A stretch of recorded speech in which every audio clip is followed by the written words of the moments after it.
ઠાકોરજીને જગાડતા પહેલા પ્રભુના નિજ મંદિરમાં સોહિની એટલે બુહારી થાય. આપણે ત્યાં શબ્દનો પ્રયોગ પણ અલૌકિક થાય છે.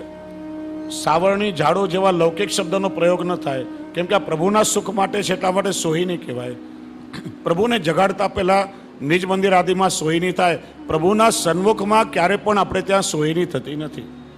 પછી મંદિર ખાસા કરવો હોય તો એક વસ્ત્ર ભીનું કરી અને મંદિર વસ્ત્રથી એ જગ્યા સ્થાનને સ્વચ્છ થાય.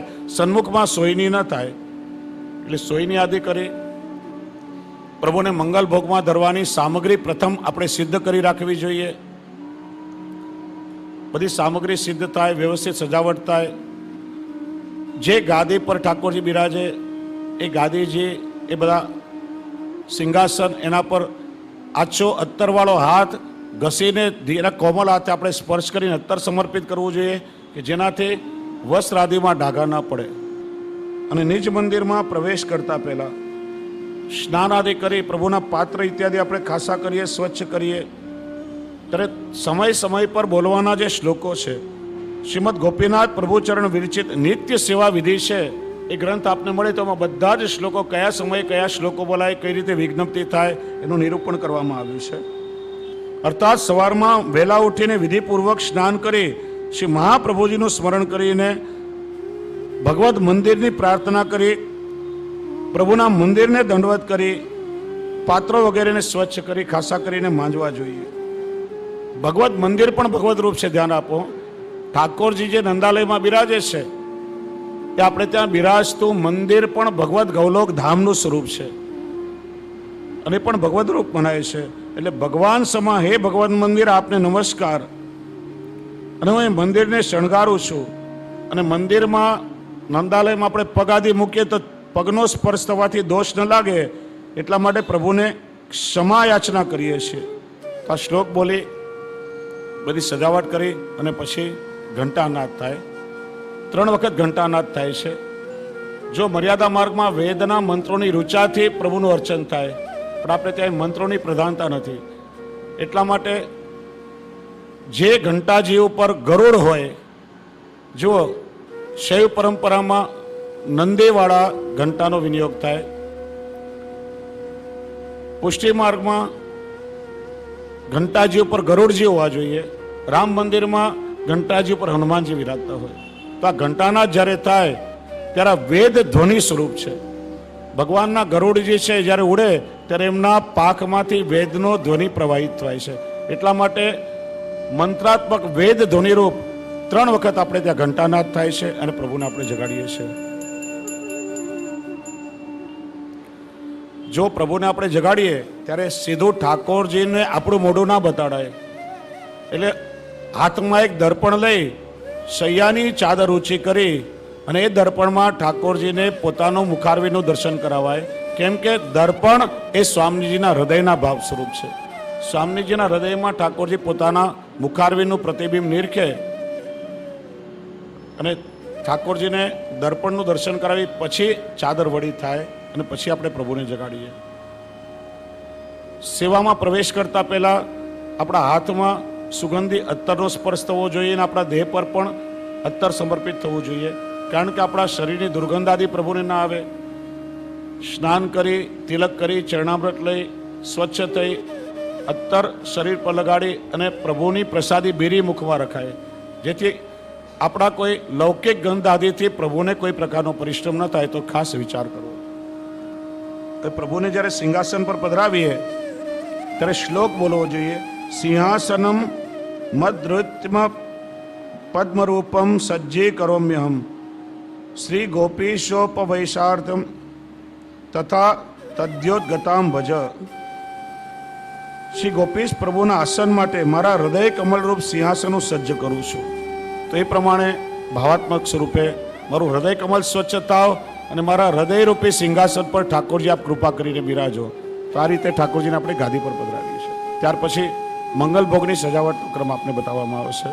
તમને ઝૂમમાં બતાવવામાં આવશે કે કઈ રીતે મંગલ ભોગની સામગ્રી ઠાકોરજીને દૂધના પાત્રમાં કટોરી થાય, માખણ મિશ્રી, બુરા, દૂધઘરની સજાવટ કઈ રીતે થાય.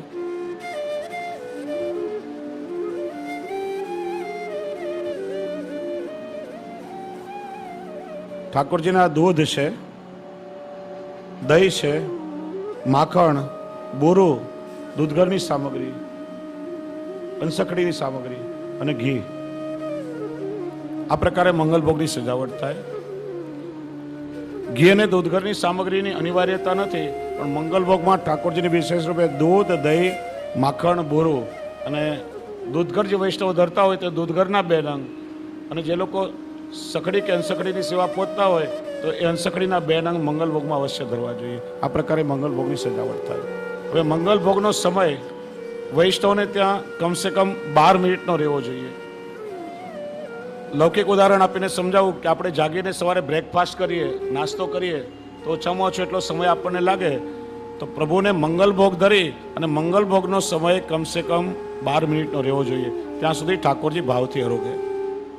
પ્રભુને પાત્રમાં જ્યારે આપણે સામગ્રી સાજીએ ત્યારે એ સમય શ્લોક બોલવો જોઈએ. સ્વામિની કર રૂપાણી ભાવ સ્વર્ણ મયાની શ્રી કૃષ્ણ ભોજ્ય પાત્રાણી સંતો મેં મત કૃતાની.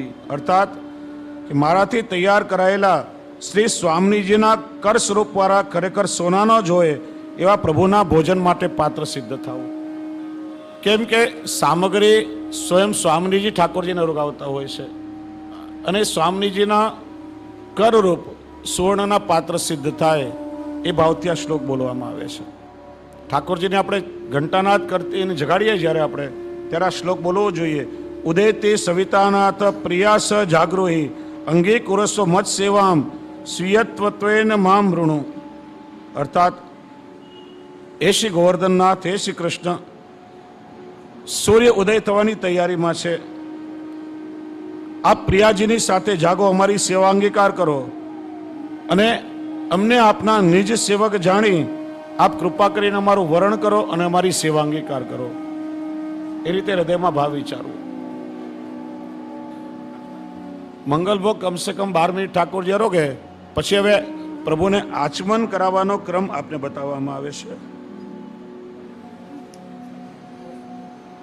આચમન પછી ઠાકોરજીને આ રીતે મુખવસ્ત્ર થાય છે. અને મુખવસ્ત્ર જો કઈ રીતે, મલમલનું કોમળ મુખવસ્ત્ર હોવું જોઈએ. કોઈ પણ કઠોર વસ્ત્ર એવું ન હોય કે જેનાથી ઠાકોરજી પુષ્પ કરતા પણ કોમળ છે. આ રીતે પાટલી કરી અને મુખવસ્ત્રની ઘડી થાય અને પછી મુખવસ્ત્ર ઠાકોરજીના બાજુમાં બિરાજે. ત્યાં ઠાકોરજીને બીરી ધરતી વખતે તાંબુલમ સ્વપ્રિયા વક્ત્ર સૌરભ્યરતિ સંયુતમ ગૃહાણ શ્રી ગોકુલાધીશ તત્ કપોલાભ પાંડુરમ. હે શ્રી ગોકુલનાથ, નિજ પ્રિયાજીના મુખ સૌરભ રૂપે પ્રેમયુક્ત ગાલને મળતું પીળાશ પડતું પાન એ બેરીએ આપ અંગીકાર કરો. એ શ્લોક બોલી ઠાકોરજીને બિરાજી સમર્પિત થાય. નંદાલયમાં જ્યાં નિધિ સ્વરૂપ બિરાજતા હોય, આપણા ત્યાં પુષ્ટિ માર્ગમાં નિધિ સ્વરૂપ એટલે શ્રી મહાપ્રભુજીને શ્રી ગુસાઈજીના જે સેવ્ય સ્વરૂપ છે એ નિધિ સ્વરૂપ કહેવાય છે. બીજા બધા સેવ્ય સ્વરૂપ કહેવાય છે. તો વલ્લભકુલ બાળકોને ત્યાં નંદાલયમાં અષ્ટયામ સેવાનો પ્રકાર છે. મંગલા, શિંગાર, ગ્વાલ, પછી પલ્લાનો મનોરથ હોય તો પલ્લાના દર્શન ખોલી, નહીં તો ભીતર થાય ને રાજભોગ. સાંજે ઉત્તાપન, ભોગ, સંધ્યા અને શયન. વૈષ્ણવને ત્યાં ગોપીવલ્લભ ભોગ અને સંધ્યાનો ક્રમ 2 પ્રકાર વૈષ્ણવને ત્યાં નથી થતા. નંદાલયમાં મંગલા આરતી થાય, પલના આરતી થાય, રાજભોગ આરતી થાય, સંધ્યા આરતી થાય અને શયન આરતી થાય. 5 આરતીનો ક્રમ છે. જ્યારે વૈષ્ણવને ત્યાં સેવા બિરાજતી હોય અને આરતીનો આગ્રહ હોય તો ગુરુદેવની આજ્ઞા લઈ વૈષ્ણવ